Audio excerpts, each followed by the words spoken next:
Good morning. Welcome. Today's session is about Java, so I hope you're in the right place. So I always like to start these presentations by doing a little bit of a survey of the audience. So who here is using JDK 8? Who here is using JDK 11 in production? Okay, that's good. Anybody using JDK 12 or 13? Okay, anybody using JDK 7? Good. One person. Anybody using JDK 6? One person. We should talk afterwards. Right. So clearly most people here are using JDK 8 and a lot of people are making the shift to JDK 11, which is good to see. So let's talk a bit about how things have changed in the last 2 years, because we have seen a very rapid change in terms of Java, far more rapid than we have been used to. And part of that was because when JDK 9 came out, Oracle made a number of announcements about how they wanted to develop, how they wanted to distribute, and how they wanted to update Java as things moved forward. And so, as we're all aware, we've moved to this new 6-month release cadence, and we get 2 releases of Java every year, rather than having to wait somewhere between 2.5 and 4.5 years between releases. So JDK 9, Oracle said, was the last major release of Java, meaning the one that had multiple years of development effort behind it. And so this slide just shows you all of the new features that were included in JDK 9. Now, I borrowed this from Oracle. I used to work for Oracle, so I figured that they owe me a slide or two.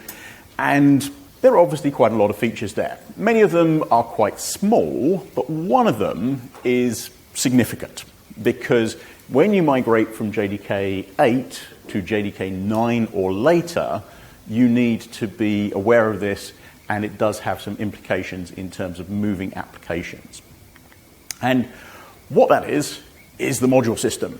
So I don't want to spend too long talking about the module system because it has been around for a while, but it's worth just spending a couple of minutes talking about it in terms of the implications and what it gives you, what it means to you as a developer.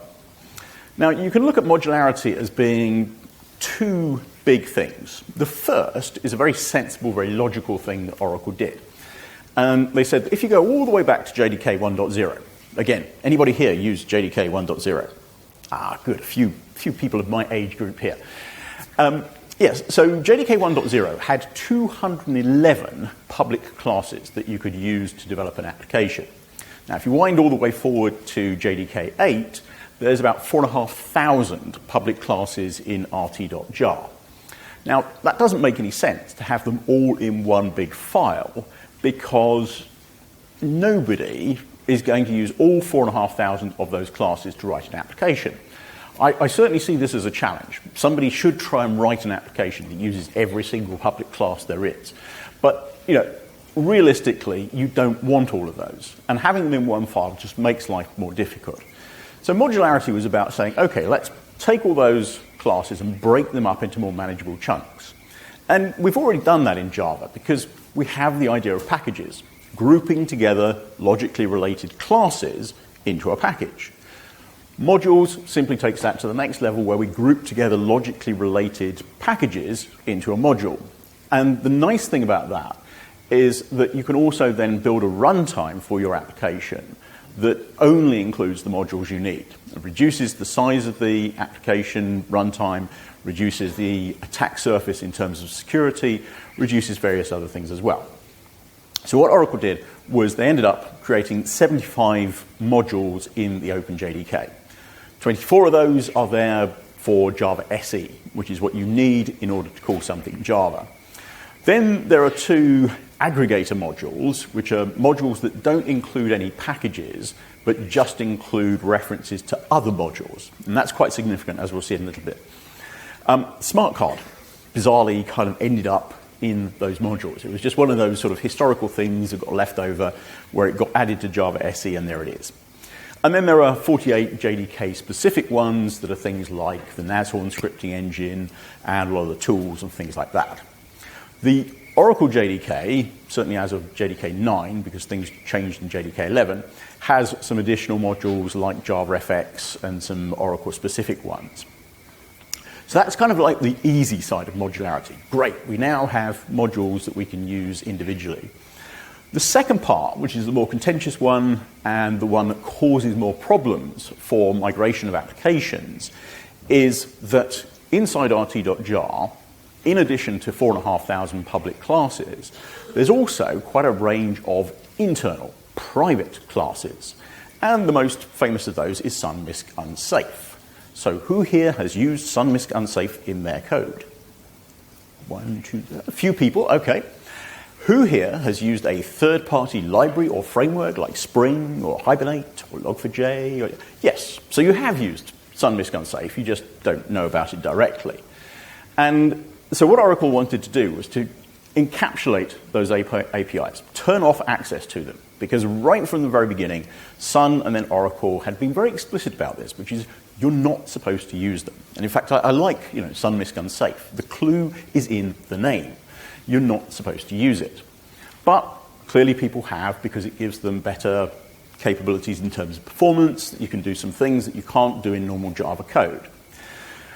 But what this means is that when Oracle tried to do this, it became clear that they couldn't do it in the way they wanted to because it was going to break too much code. So they provided the ability to turn on access to these things with various command line options. So there's various things you can do to turn on access either through imports or through reflection. But that's the kind of thing that you might have to consider when you're migrating from 8 to 11 or later. I mentioned that you can now build a runtime for your application. And this is using the module system so that you say, rather than having all the modules for every application and also switching away from having a centralized runtime that many applications make use of, what you do is you build the runtime specific to your application. This is very good if you're thinking about a microservices architecture, because clearly you want to deploy your application or your service into a container. You can put the Java runtime into that container as well, shrink it down in terms of size. So jlink is the command you use for that, and what you can do is you can pass it various parameters. In this example, what I'm doing is I'm saying, okay, the module path, where jlink is going to find the modules it needs. Then I want to add a specific module, and that's the module that contains my application, and then a directory where I want the runtime to be generated. What that will do is build a directory structure which looks exactly like the JDK. But it doesn't contain all of the modules that you have, well, it doesn't necessarily contain all of the modules in the JDK, only the ones that you need. And if you go into the bin directory there for this example application and you run Java with the list modules parameter, then what you'll see is we've got Java base, logging, SQL, XML, and then we've got 3 application modules, Zap, Zoop, and Zeta. If you take the most basic program you can get, like printf or printline hello world, then you can really shrink the runtime down to around about 10 megabytes, even just under 10 megabytes. Obviously, as you add more modules, it'll increase in size. But when you think that the full runtime is about 350 megabytes, shrinking it down to somewhere of the order of 10 megabytes is a significant saving in terms of space. Right, so JDK 9 and onwards, Oracle again made some clear statements about what they were going to do. And they said, clean applications that just depend on Java.se should just work. Now, it's a little less than reassuring. You would like to see they will just work, but they say should just work. And obviously, things like the module system, there are a number of reasons why you might run into some problems in terms of migrating your applications. But this is a bit of a change from what we're used to. It used to be the case that you could go from JDK 6 to JDK 7, JDK 7 to JDK 8, and you didn't have to do any work. You just install the new JDK, test your application, and run it. There really wasn't any compatibility issues. So one of the reasons for the issues of compatibility is the fact that Oracle decided to do some cleaning up. And again, this was a very logical thing and a very sensible thing on their part, because if you think that Java is now nearly 25 years old, what's happened is that lots and lots of new features had been added to the Java platform, but pretty much nothing had ever been removed. And that has led to the accumulation of a huge amount of technical debt on the part of Oracle, and they have to maintain various features that pretty much nobody uses, and they're still trying to address security issues, bug fixes, and so on. So we had deprecation right from JDK 1.1, and there are about 450 deprecated API elements in JDK 8. In JDK 9, they started finally removing some of them. They didn't go too wild. They removed 6 methods. That was it, 6 methods in the standard classes, and then there was 1 class in the Java Authentication and Authorization Service. Then in JDK 10, they went a little bit further, so they removed an entire package, 6 classes, 9 methods, and 1 field. But it's a sort of gradual thing. And most of these, if you look at them, they're very arcane, they're very sort of esoteric type of APIs, and not many people are going to find a problem with that. They also said about removing a lot of redundant features from the JDK itself, so there's things like the JHAT tool, the Java Virtual Machine Tools interface, hprof agent, that got removed. Various GC options also got deprecated and then removed completely. And this has continued through JDK 10, JDK 11, JDK 12, even in JDK 13, actually.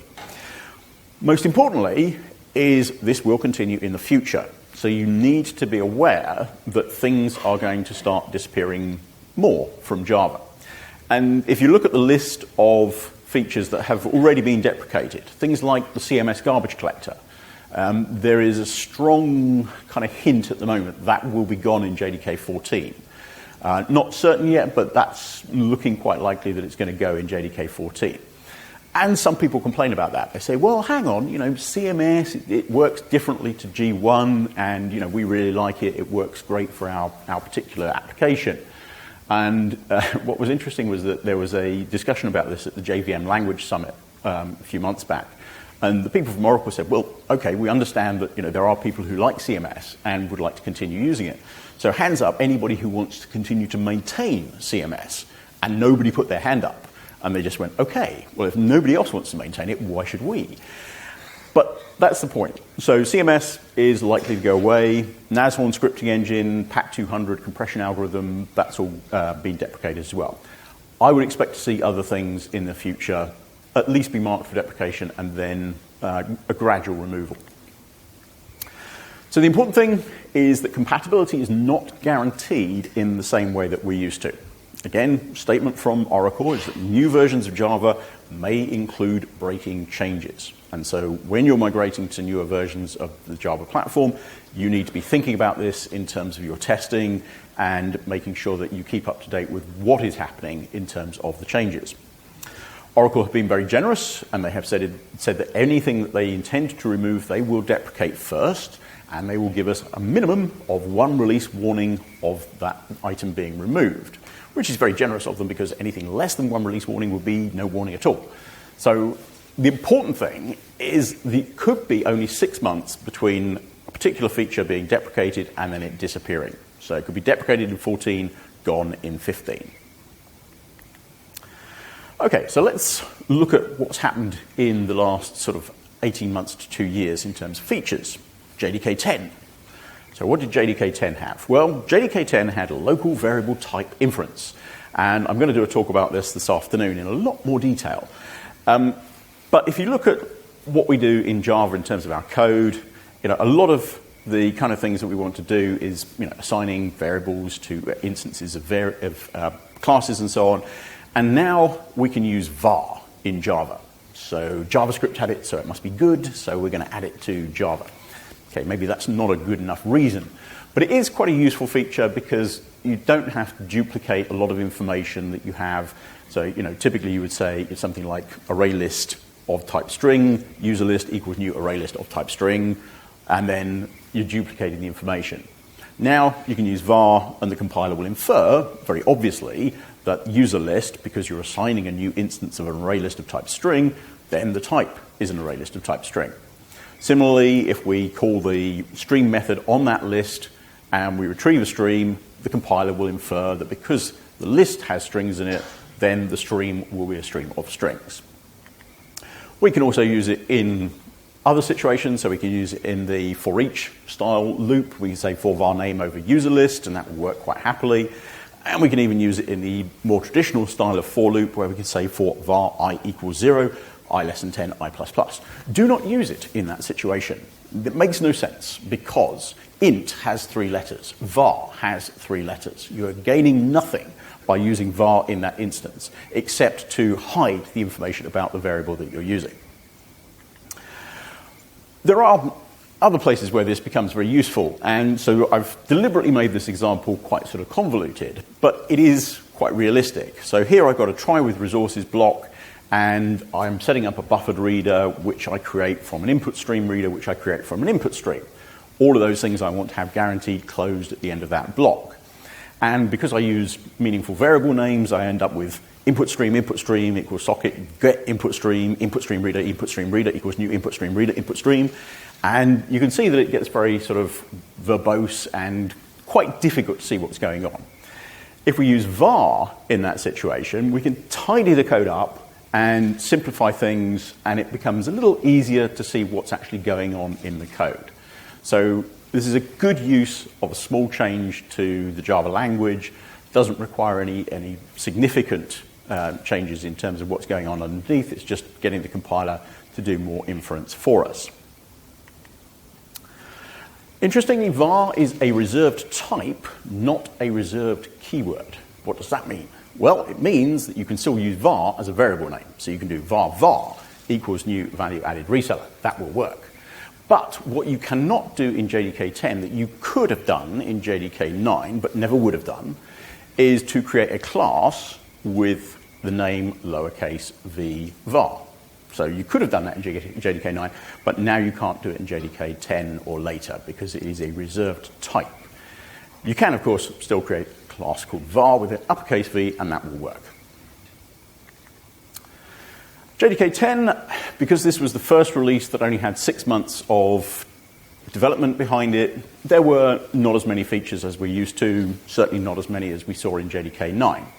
So I've pulled out a few of the what are called JDK enhancement proposals, or JEPS. And these are sort of significant pieces of functionality that have been added to the Java platform. So in terms of JDK 10, they made some modifications to the way that the G1 garbage collector worked. People have complained about the performance of G1 compared to the parallel collector. And one of the reasons for that was when G1 does a full GC, it was doing it with a single thread. And so they've made that parallel, and that gives better performance in terms of how long it takes to do full garbage collection. Second thing they added was application class data sharing. This used to be a commercial feature that Oracle provided. And what that allows you to do is when the JVM starts up, obviously it has to load the classes for your application. And in loading those classes, it builds some internal data structures that it uses when it's running the application. When you start the application up again, it has to do exactly the same thing. So it loads the classes, builds the internal data structures.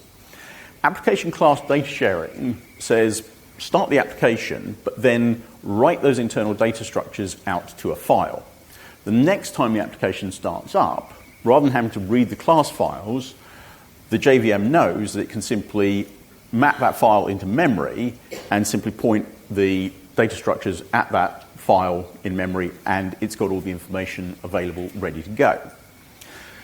Similarly, if you've got multiple JVMs running the same application, they can use the same memory mapped file without having to duplicate it, and it reduces the resources that you need in your system. So it's quite a nice little thing. Improves startup time, reduces resources if you've got multiple JVMs. They introduced an experimental Java-based JIT compiler called Graal, which is really unfortunate from the point of view of naming, because they also have this thing called the Graal VM. Now, I don't know why they decided to call Graal VM Graal, because it's actually the substrate VM in conjunction with a project called Truffle and in conjunction with the Graal JIT compiler, but they did. So it's a little bit confusing as to what we're actually talking about there. But in this case, this is a Java JIT compiler, so it's actually written in Java. The idea behind this is a replacement for the existing C2 JIT compiler that generates heavily optimized code for your application as it's running. And by doing it in Java, it's easier to modify, it's easier to update, and get better performance for the application code that's being generated. Last one here is heap allocation on alternative devices. This was a JEP that was submitted by Intel. Intel now have the idea of non-volatile RAM that can run at the same speed as dynamic RAM, and so they wanted support within the JVM itself to be able to put your heap on non-volatile RAM or on dynamic RAM. So that's what that is about. JDK 10 included 73 new APIs. Many of these were related to the idea of unmodifiable collections. So the list, set, and map interfaces now all have static methods on them called copy of. They take a collection and they return an unmodifiable copy of that collection. So you can't change the elements in the collection. Similarly, for the streams API, the collectors utility class now has 3 new methods that allow you to take a stream and collect it into an unmodifiable list, map, or set. And then optional has a new method called or else throw, which does exactly the same thing as get. You just have to type more letters. As to why you do that, I don't know. Some people argue that it's a bit more descriptive, but having given you get as a method, I'm not sure why they bothered to do that. But they did. JDK 11. Right, so this is the current long-term support release as defined by Oracle, and pretty much everybody else is following the same idea of long-term support releases. First thing they did was a very small change to the language syntax, and they extended where you could use var in terms of its syntax. So now you can use var for lambda parameters. Okay, so what does that mean? Well, if we look at an example here, I've got a stream where I'm using a lambda expression in my map, and I'm saying that I'm mapping from S to lowercase. In this case, we already have type inference. So one of the big things that they did with lambda expressions was to extend type inference within the compiler so that you don't have to specify that S is a string. The compiler knows that because the list is a list of strings, that the S in that map lambda expression has to be a string as well. So now, in JDK 11, you can use var. So you can say var S and get the compiler to infer the type for you. So you look at that and you go, why? Why would I possibly want to do that? It doesn't make any sense because I already have type inference. Why would I do that? And there is only one reason why you would use that. And it's one situation where if you're using an annotation, then you have to have some form of type indication between the annotation and the variable itself. So in this case, you can use var rather than having to specify an explicit type in that case. But it's a very kind of edge case type thing that they've updated.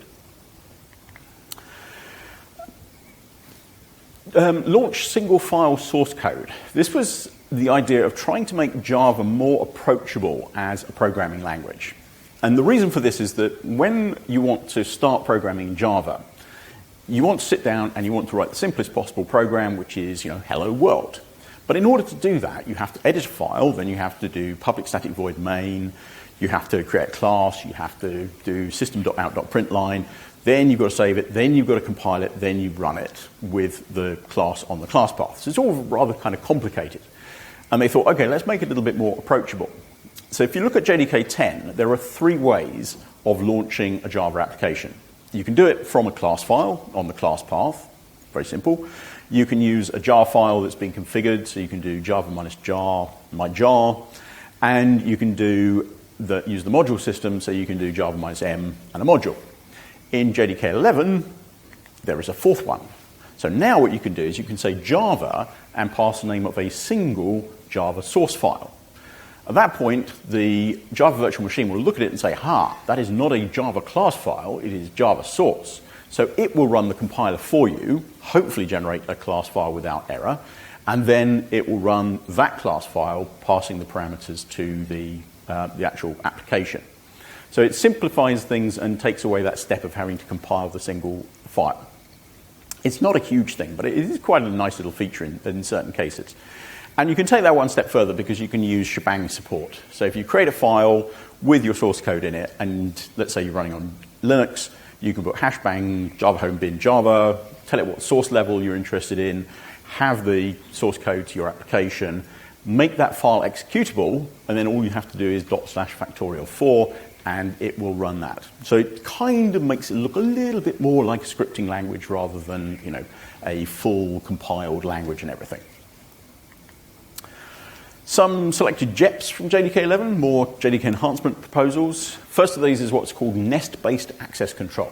This is part of a larger project, which I'm going to come to at the end, called Valhalla.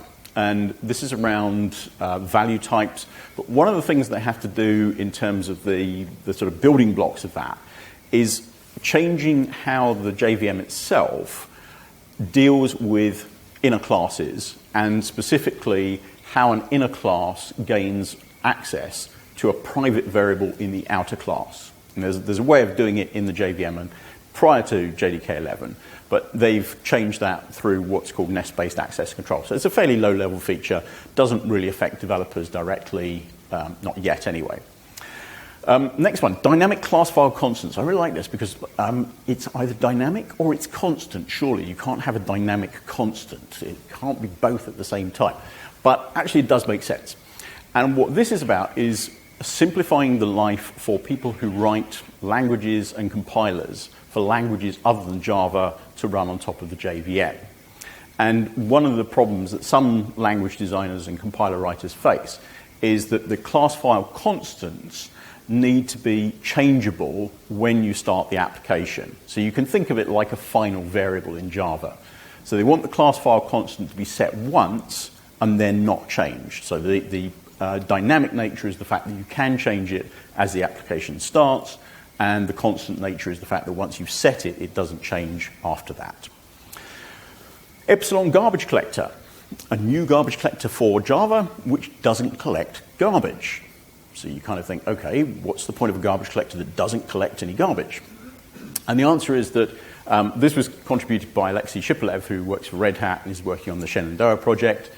It's designed so that you can see the performance impact of a new garbage collector on the JVM. So you run a test application with the Epsilon garbage collector so it doesn't collect any garbage, and you measure the performance. Then you switch to your new garbage collector, which in Alexei's case is Shenandoah, and you measure the performance of your application as it does collect garbage, and the delta between the two shows you the impact of your garbage collector. Some people have suggested that this is very good for the sort of AWS Lambdas, the massively inappropriately called serverless computing.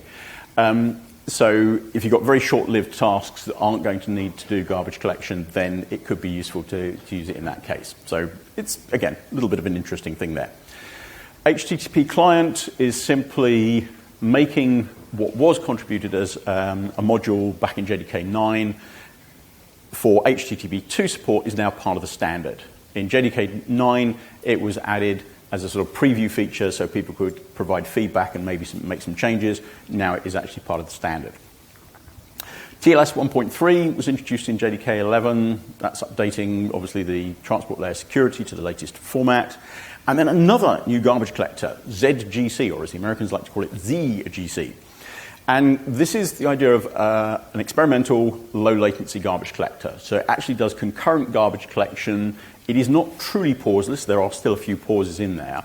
But it minimizes a lot the impact of the garbage collector on the latency of your application. It is still very much experimental. There's a couple of people working on it. It's open source. And we'll wait and see what results people get with that as time goes by. Some new APIs in JDK 11, some new I/O methods. So now we have a null input stream, a null output stream, null reader, null writer, which means you can send as much data to one of the writers and nothing happens to it. And you can read precisely 0 bytes from an input stream or a reader. So you look at that and go, not sure what I'm going to use those for, since in 25 years of Java programming, I've never found the need for one of these things. But it's a bit like /dev/null. And there are certain situations when you're using streams where this can actually be useful because the way things work. Also, optional now has a new method, isEmpty, which is the opposite of isPresent.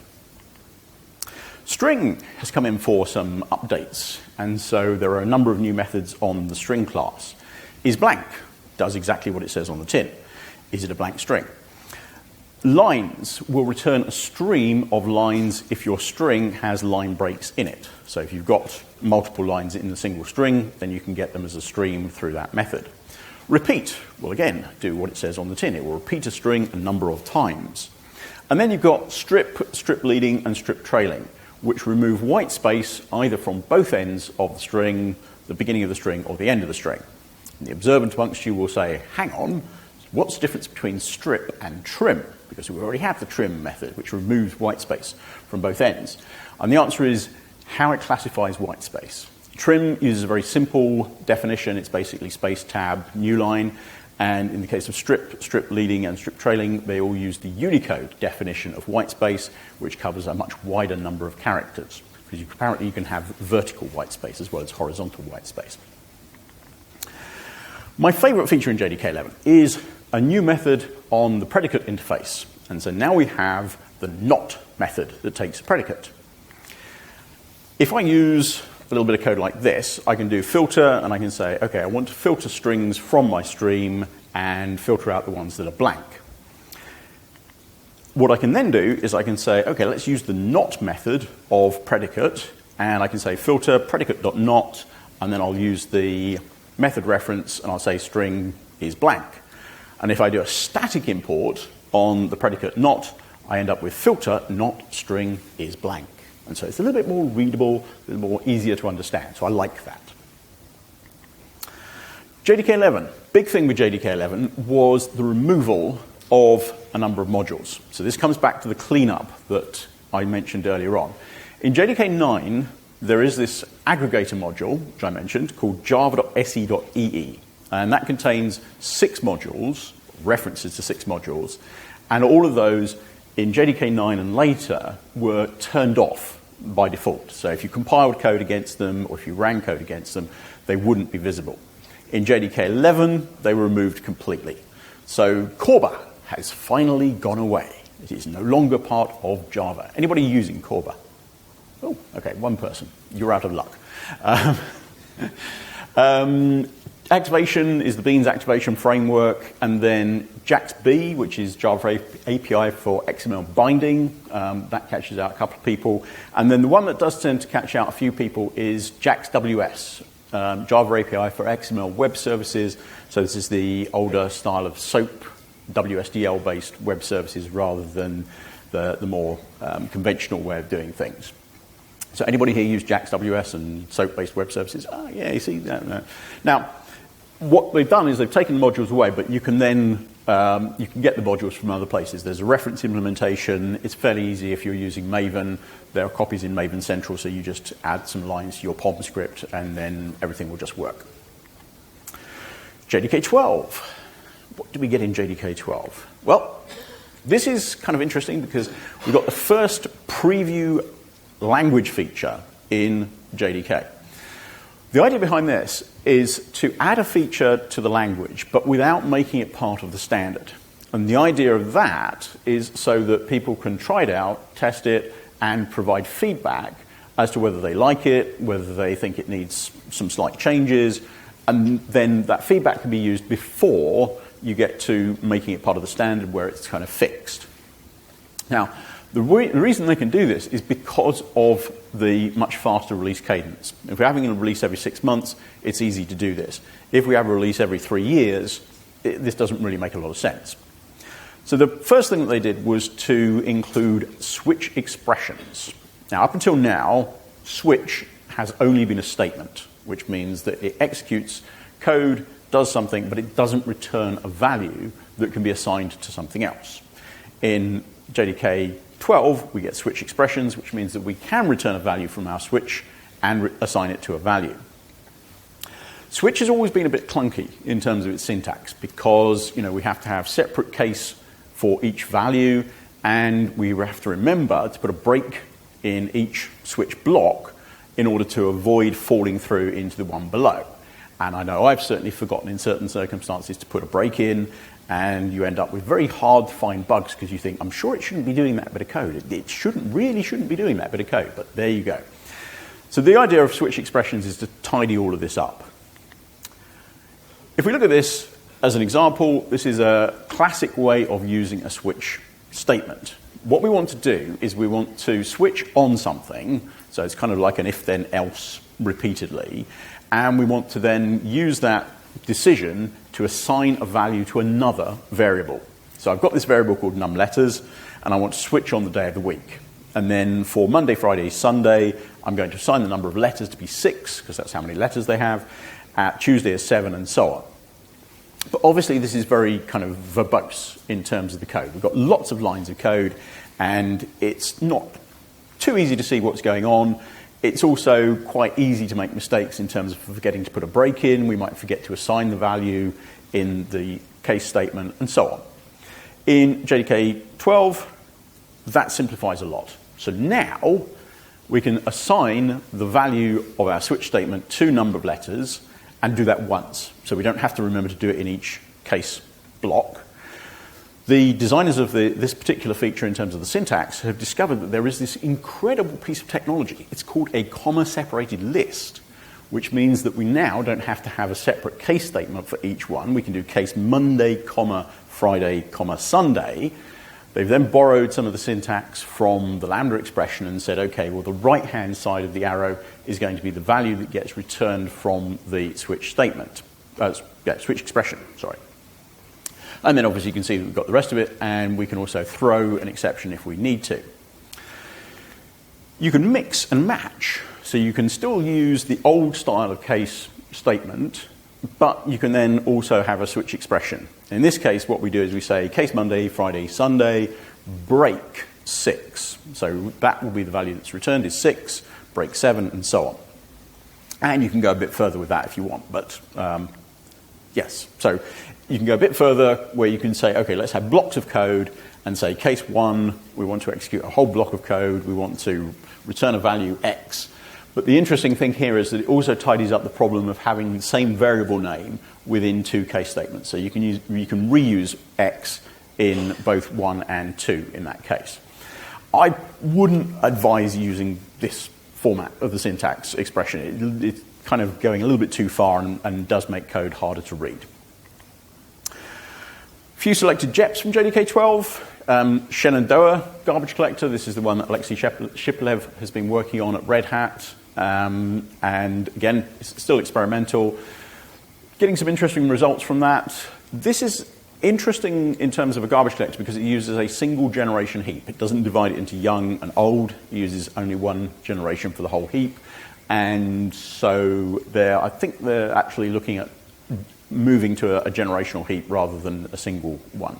A couple of updates in terms of G1 garbage collector. Abortable mixed collections is really, if the garbage collection cycle starts taking too long, the JVM can actually say, okay, let's back out of that garbage collection, stop what we're doing at that point, and let application threads run so we're not creating massively long pauses in the garbage collector if we can avoid it. Also, the idea of returning unused committed memory, because typically what happens with the garbage collector is it allocates space for the heap and then it holds on to it. So even if you're only using a small amount of the heap, then all of that memory is being held onto by the JVM. Now, if you build a large heap and then it shrinks down, the JVM can actually return the memory to the operating system and it can be reused by other processes. JVM Constant API is just an API that allows you to get access to your dynamic class file constants, and then a default CDS archive is the idea of the class data sharing. What they've done is to create a set of an archive specifically for the standard class libraries, so you don't have to do that. Streams has a new collector. I quite like this one. So this collector is called teeing, and that takes 2 collectors and a bifunction as parameters. And to explain what that does, I've drawn this little diagram here, and the idea is that you take your stream and you divide it into 2 streams which are identical. So it duplicates the stream, passes both of those streams through the 2 collectors that we've specified in the parameters, takes the results of those, passes them into the bifunction, and then takes the result as what it passes to as a result. So to make that a little bit more clear, here's an example of how you could use it. So what I want to do is I want to take a stream of numbers and I want to figure out what is the average value of those numbers. So I create a stream of integers, I pass that into collect, and I use the t-in collector that I now have. And the first collector that I'm going to use is summing double, which will simply take the elements of the input stream, add them all up, and generate a total. The second collector I'm going to use is to count how many elements I have on the input stream. So it's identical input streams. So now we have the total of all the values and the number of values. And then the by function takes the sum and the number of elements, divides one by the other, and gives me the average. Now, clearly I could have done that with a single method call, but it gives you an idea of what you can do with the t-in collector. JDK 13. Moving on. Text blocks. Right, so now we have the ability to specify multi-line strings in Java, something we've never been able to do before. And the idea here is that if you want a multi-line string, rather than starting it with a single double quote, you start it with 3 double quotes. And then you put whatever text you want, and then the following 3 double quotes will terminate that multi-line string. In this example, obviously, I've just shown you a very simple bit of HTML where you can see that. Now, the interesting thing here is that there is also the idea of what's called incidental space, because in this case, clearly we want to indent our text so that it matches up with the indentation of the string variable definition. But we don't want that incidental space in the actual text that's generated. So if I print that out, what I'll actually see is I don't get any white space on the left. That gets eliminated by the way that the string is defined. But I do get a blank line at the end. So if you don't want the blank line at the end, you put the 3 double quotes after the closing HTML tag. Switch expression. Now, we already talked about this, so why have I come back to it? The answer is here that it was introduced as a preview feature, and people said that they didn't like the idea of using break to indicate the value that would be returned from the switch expression, because it could be confusing. Right now, you can use break with a label, so you can break to another part of the program. It's kind of like a go-to statement in some ways. So you can break to a label and have that work in that way. Now we're using break with a number, which does work because you can't start a label with a number, so there's no confusion there. But people said that was too confusing. So now in JDK 13, they've changed the syntax slightly because they can, still preview feature, and they've said, now we'll use yield rather than break. It's a minor thing, but it shows you that they can actually make changes to a preview feature before it gets set into the standard. JDK 14. Now, this hasn't been released yet, so we've just started work on this, and so there's not really that much to say about it, but there's a couple of things that are interesting. Helpful null pointer exception. This is something which I think is actually really good. So, anybody here never had a null pointer exception? Right, yes, of course. Everybody's had a null pointer exception at some point. And the problem is, you see, that if you do something like this, you create an object A, and then you try to reference through that object into a part of the object. Since A is null, you can't reference through null, and you get a null pointer exception. And what you would see is something like this. You'd see exception in thread main, Java lang null pointer exception at prog main, prog.java5. Doesn't really tell you much about it. Sure, it tells you where the problem is, but it doesn't tell you what caused the problem exactly. And in this case, what we can then do is, with JDK 14, the idea is now it will give you a little bit more information. It will say, cannot assign field I because A is null. Now, in that case, it's quite simple, but if you had several chained together A.B.C.I, then you're not sure, is it A that's null, B that's null, C that's null? And this will help you to understand what's going on. So it's a nice little thing that will help to make debugging your code just that little bit easier. Just briefly talk about longer-term JDK futures. Obviously, we're seeing small changes being delivered quite quickly, but there are some other bigger projects that are going on. One of these I mentioned earlier is Project Valhalla. And the idea behind this is that if you look at the way Java was designed right at the beginning, it wasn't a truly object-oriented language because it had objects, yes, but it also had primitives, and primitives were there for performance. So objects gives us all the encapsulation and polymorphism and inheritance, but we needed primitives to get the best possible performance in terms of our application code. So the problem with primitives is that we can't use them everywhere that we might want to. And if I use a generic type, I can't say array list of int. That won't work. I need an actual object class reference to make that work. So I have an array list of integer. I can obviously add ints to that using boxing, unboxing. That's fine. But you get all the overhead of things like you have to create objects, you then have to do garbage collection, and it's all sort of quite complicated. So the idea of Valhalla is you will actually be able to do an array list of int as one of the side effects in Project Valhalla. The other thing of Valhalla is value types, which is treating something like an object, like a class, but in terms of how it works internally, it's much more like a primitive. So the storage and the way that it's actually treated is more like a primitive internally in the JVM, and you get that idea of much better performance without losing the ideas of object-oriented programming. So they say codes like a class, works like a primitive. It can have methods and fields, it can implement interfaces, it can use encapsulation, it can be generic, all of those things exactly like a class. But what you can't do is you can't change the values inside that object. So it is truly final values, because at the moment you think, okay, well, we have final in Java. Once I've set that value, I can't change it, except you can, because if you use reflection, you can actually change the value independently. So it can't be mutated, can't be subclassed.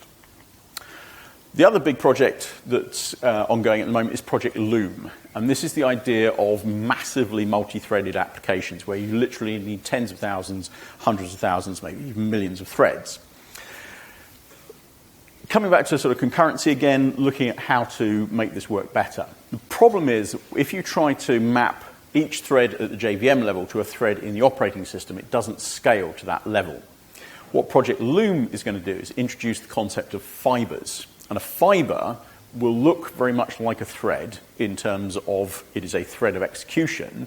So you have essentially continuations. So it's a context that you can use for execution, so the code plus the state that you need.